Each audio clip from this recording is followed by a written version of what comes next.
So here we have glute-focused dumbbell RDLs, Romanian deadlifts. The RDL will train the entire posterior chain, but will largely target the glute max in the lengthened position. How we initiate this movement is super important. So here we want to initiate with a hip hinge in order to bias and target the glutes. This is very different than breaking at the knees, which will bias the quads. So this hip hinge is a backward and forward motion with the hips while maintaining a slight knee bend. We also want to make sure that we keep our core braced and a flat back.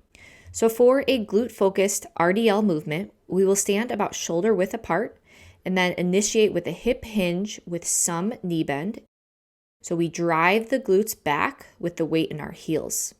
So again, we break at the hips instead of keeping the legs straight. So think soft legs. A roughly 30-degree knee bend will allow us to bias the glute fibers more so than the hamstrings. Keep your chin tucked, core braced, and your eyes should be looking down at the ground at the bottom of the movement. As soon as we can't go any further back with our glutes, then we will know it's time to drive the glutes forward and thrust up. At this point, feel like you are slamming a car door, closing it with your glutes. Some common mistakes include going too low. Remember, as soon as your glutes can't go any further back, we don't need to travel any lower. At this point, we will only be using our back, which is not the goal and can cause some aches. Typically, the dumbbells will travel just below the knees, roughly mid-shin, before you stand back up. The goal of this movement is not to go as low as we can. Instead, the goal is to keep tension on the glutes, and the knees will not travel forward. Another common mistake is hyperextending the neck and the back.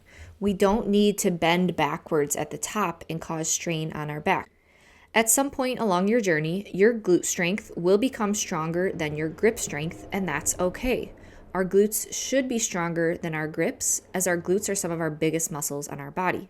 And this is where grips come into play. We love these Versa grips, which allow us to lift a little more weight with our glutes so we can continue to progress and build muscle while avoiding having our grips be the limiting factor. You will still get plenty of grip strength training using these grips.